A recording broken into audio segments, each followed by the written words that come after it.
What's going on, guys? It's your boy Scrub here, back again with another video. Hope you guys are all having an absolutely fantastic day. If you are having a good day, smack the like button. I really enjoy validation from you guys. You guys know how it goes. And as you can tell from the title of the video, today I'm going to be telling you guys about the worst date that I've ever been on in my entire life. Like, this date actually might have been bad enough to cause stage 4 diarrhea. So just a warning, guys, you might want to be on the toilet while you're watching this video. That was kind of gross. I don't know why I said that. Feel free to absolutely ignore what I just said. I'm not really sure where it came from. And without further ado, let's get into this, alright? I'm gonna warn you guys, this is pretty cringe content, so if you're not a fan of cringe, you might want to click off. But yeah, let's do this, guys. Let's get into it. So this story takes place in my freshman year of college, alright? Young Scrubby was trying to get on the case to get a girlfriend. As the charming young CSGO surfer I am, I typically had pretty good luck with the ladies. There was this really hot girl in one of my classes that I was like, dang, you know, she's pretty fine, she's pretty good looking, I'm gonna ask her out. And, you know, I thought she was pretty normal at the time, so no big deal.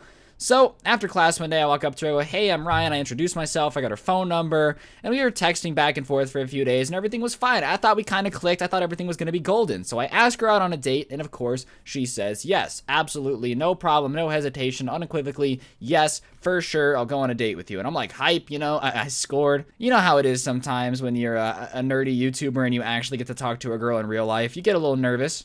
I'm kidding, guys, trust me, I'm not a loser. So I planned this date, and where I went to college, there's a beautiful, like, national park right up the road, probably about 30 minutes. I'm like, all right, well, we'll go up there, you know, we'll hang out, watch the sunset at this overlook, we'll talk, have a good time. I packed a picnic, you know, I was really going all out. Romantic Scrubby was on the case, okay? I am quite the flattering young man. I had a picnic. You know how hard it is for me to cook stuff? All right, I'm a whole 6'3" of nothing but terrible cooking. So for me to take the time and energy to do this, it was a lot. I like the girl, okay? Don't judge me. And so I go to her house to pick her up, and she goes, hey, can you come inside for a minute? I want to show you something. And I'm like, yeah, sure. And the problem starts right when I walk through the door, and the stench that overwhelms me is immediately, like, the most unpleasant thing I've ever smelled, alright? I don't know if this girl was, like, selling dead bodies out of her house or what, but everything smelled absolutely disgusting. There was not a single pleasant scent in this place. I'm talking, it basically smelled like a Chuck E. Cheese ball pit, alright? We're not talking anything good. But, whatever, maybe her roommate is crazy or something, and we get into her room, and as we're approaching her room, the smell is getting worse, so now it's basically confirmed that this girl is the reason that the house smells this way, alright? If I was this girl's roommate, I would be petrified. But here I am like, great, she lives in a pigsty. She lives in a pigsty. And you know, she smelled pretty good outside. Like, we were in class, she smelled pretty tasty. I don't know how the smells didn't cling to her clothes or whatever, because she didn't smell like a dying rat in person, but her room definitely smelt it. So we get to her room and she opens the door, and I can't even see the floor because there's so much stuff everywhere. And you know, I get people get messy. My room gets a little messy sometimes, but we're talking trash, like 3-week-old Taco Bell bags, pizza boxes all over the place. And my thing is, you know, if your room's messy, that's fine. Like, whatever. I'm not gonna judge you. Maybe you got a little messy, things got ahead of you, whatever. But why would you bring me inside to show me this? Like, you wanted me to show me, like, what? I'm picking you up for a date, and you want to show me the fact that you live in your filth 3 times a day? Like, you walk inside, get another pizza box, set it down on the top of the pile, add it to the list. Come on. And you're showing it off to your date. Not a very good look. Nothing flattering about this. This isn't making me want a second one. So she shows me this new shirt she got. It's a pretty cool shirt, I guess. Not that big of a deal. I don't know. It's definitely not worth making me see this disgusting pigsty that was her room. And we go outside and get in the car, and immediately she goes, oh, can I have the aux cord? And I'm like, yeah, sure, no problem. You know, I'm trying to forget the nasty stench that I just had in my nose, okay? I'm trying to blow out enough snot to get rid of the smell, alright? I would literally rather sniff the inside of a chloroform rag than continue to have this smell in my nostrils. But yeah, you can play music, whatever. When it comes to music, I'm a pretty open person. There's just one type of music that I absolutely hate, and it's country music, alright? Like, I guess I don't hate country music. I just don't get it, alright? It's not my cup of tea, whatever. And she was always wearing, like, punk rock shirts. I'm really into punk rock, and if you don't like it, that's fine, but that's what I'm into, right? So every time I would see her in class, she'd be wearing, like, a State Champs or a Neck Deep shirt, and I was like, dang, we listen to the same music. That's dope. But for some reason, when she gets the aux cord, she starts playing some country bumpkin, banjo-playing, incest-having country music. So now I'm really not enjoying myself. So I politely go, oh yeah, can I show you some music? And she goes, sure. So I start playing my music. I change the conversation. Whatever. 2 strikes, all right? Country bumpkin music, and you live in filth, and you smell like a dead rat. We're not off to the best start. Whatever. So we get to the lookout. I get my picnic, you know, suave Chef Boyardee out here. I made some raviolis. I don't remember what I made, but it wasn't raviolis, all right? I'm not Chef Boyardee. Remember the commercial where the can would roll around and like the kids would follow it? That was turnt, guys. We need to bring those back. When my kids are young, I'm gonna be like, you've never lived the struggle. You've never had to chase a can of ravioli down the street, all right? You know, I used to do this for miles every day, both directions. I hate when old people do that stuff. And of course, when I unpack this picnic, you know, she's like, "Oh, I'm not hungry." And I'm like, "What do you mean? I asked you on a date. I said we were gonna come out here and eat." And she's like, "Oh, yeah, but, like, I already ate because, you know, I felt bad. I didn't want you to have to make me food." Well, listen here, ho, okay? Like, what do you mean? Why would I ask you out and specifically say that we were gonna eat if you were just gonna eat before? What's the point of that? What type of logic is this? This is not making any sense to me, you know? So here I am with Becky Snacks-a-Lot, ruining my plan to show her my Chef Boyardee picnic, okay? And whatever, I guess it was considerate. Oh, I didn't want to have to pay for you, but like, if I ask you on a date to go eat food, like I specifically say, we'll go here and eat, why would you eat?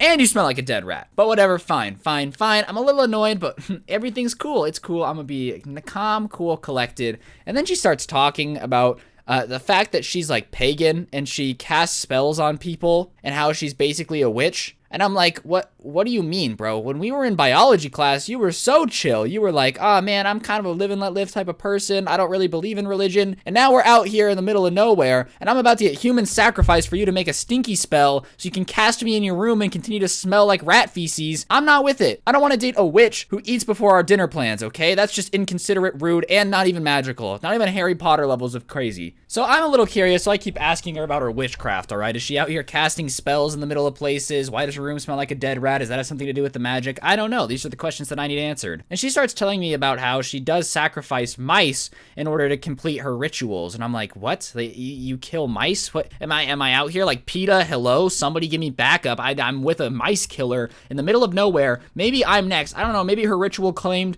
for some white guy blood. I don't know. I'm freaking out. I don't like anybody that kills things, okay? So she keeps telling me about how she's pagan, and she really got into it over the last few weeks, and I'm like, oh my gosh, so you were normal when I met you, but now you're crazy. Got it. Like, I just hit the lottery. The timing lottery, you know? You know, like when you were gonna get something, and then you buy it, it goes on sale right after. That's how I'm feeling right about now, all right? Because the normal girl that was really chill is now replaced with somebody sacrificing mice for her pagan ritual. But whatever, I guess at this point I'm definitely like, yeah, date number 2 is not gonna happen. But I continue to be a nice guy because I didn't want her to think that she was weird. Like, I don't want anybody to feel like I'm judging them for being who they are. Like, that's all it was. I just didn't like who she was, you know? So I was being a nice guy, just trying to continue conversation, and she goes, all right, so we're gonna make out? And I'm like, yeah, probably not. And she's like, why? I'm like, I don't know, I'm just not comfortable with it. I don't do that on the first date, which is not true, but after somebody tells you that they sacrifice Stuart Little every 30 seconds, the thing on your mind is not kissing them, not gonna lie. Definitely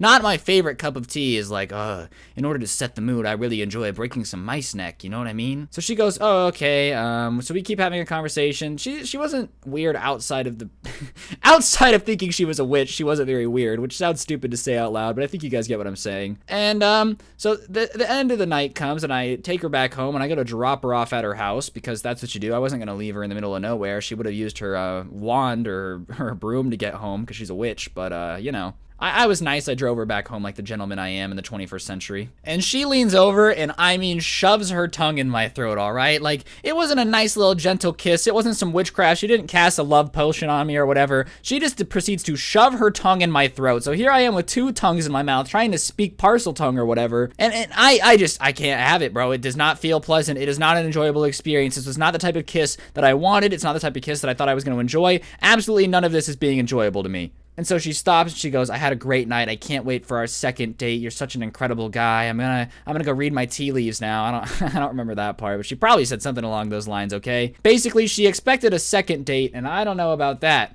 A second date? A second date after you sacrifice mice, shove your tongue in my throat, smell like a dead rat, and eat dinner? Okay, no.